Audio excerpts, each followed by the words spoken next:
edge and this craziness and this tonal of darkness in it, but there was still this beautiful heart within our characters.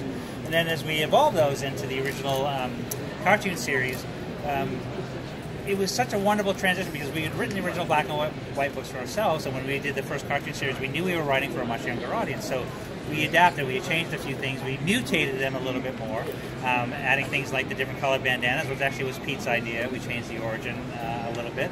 And that was such a joy because we knew they were writing for a very specific audience. And then from there, we've seen them grow and evolve into that original first Turtle movie, the movie series, all the way up through the 2000 series. You guys like the 2000 series? Yeah. The edgier sort of one. That was a great series. And what's been wonderful about here now is the launch of Rise last year is like I feel like we get to pick and oversee all the different Turtle universes and find someplace new and cool and exciting that we haven't taken the Turtles before. And that's what's so great about Rise. I love Rise as a concept. Tom Wallace and I, who write the original IDW comic series, we worked with Ant and Andy in the development of the series. We just got greenlit for another 26 episodes, so there's lots more Rise to come. And we're also going to do a Netflix special film. It was just announced just this last week, so we're going to do a Netflix version of Rise. That's going to take you a little bit further and a little deeper into the Rise universe, because one of the things that I thought was the coolest part of the Rise universe was this whole mystical underground component, where this whole secret world of Asian mysticism, things that we've never done in the Turtles. And that's what everybody here at Rise wanted to do so much, was to take it to another place. Still keeping the heart and soul of our characters, but taking it to another place that we haven't been with our characters. So I hope you guys are liking it, and I hope you guys love the toys. I don't know if you saw them. Well, you didn't have a chance when you came in. But when I'm done babbling, I'll answer some questions and stuff like that, you got to go look at the new toys because they're fantastic. I've already cleared out shelf space in my home studio for them. So I'm coming back Tuesday and I'm taking all these toys that are going to come on TV. So have you guys seen some of the episodes? Awesome, great. Good. Have you seen that? Actually, let me throw it out. I can talk forever. You guys have any questions? Past, present, future? Anything that's on your mind, Turtle-wise? What's the most challenging thing about rethinking the different series? Well, the most challenging, yes, it was the most challenging thing about rethinking a series. One of the things that has been important to Pete and I from the very beginning is we feel like we gave our characters a kind of a specific heart and soul. The mutated adoptive family, the care, even though they bicker like brothers do, when the chips are down and things, they need each other, they'll always be there for each other. The adoptive parent of Splinter, that whole aspect, we try to keep that as the main staple in all of those, as well as key characters like April O'Neil has been there since issue 2. We feel she's an important character as part of the series. Casey Jones as well. Can't talk too much. I don't want to give away anything from from upcoming seasons, but that's probably the transition where we want to make it as interesting to us as we hope, because when I'm not here talking to fans like you, I'm out in the comic stores, I'm at the comic convention, I'm buying the toys anyway.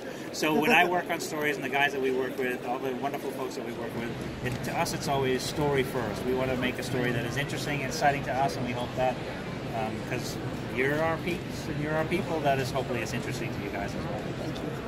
Yeah. Anybody else have any questions, thoughts? Anything? I just want to thank you. You do? Because I need to thank you. So Yeah. you said, 1 year after you started, I started doing comic books with my son.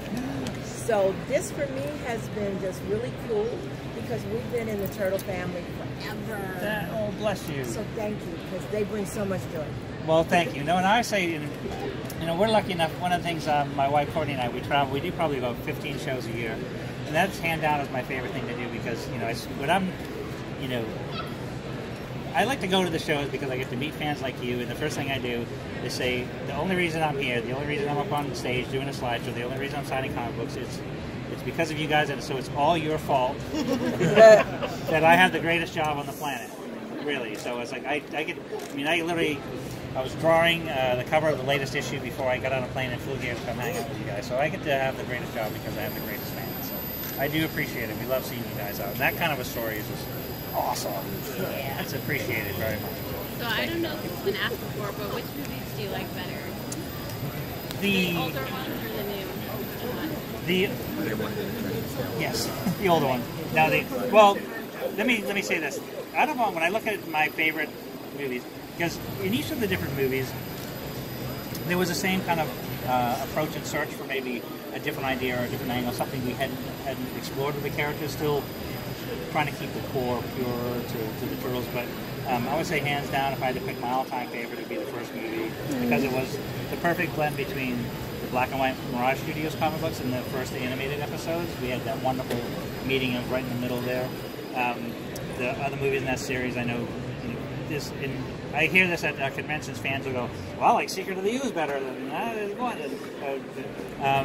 But then I would go from there to, I love the 2000 series because it was a little darker and a little edgier. It was intended for an older audience, but they did a movie at the end of that series called Turtles Forever. Do you remember that one? And it had all the different Turtle universes. I got a copy of it. Yeah, isn't that great? And that's Peter and I at the end. We did the little voice.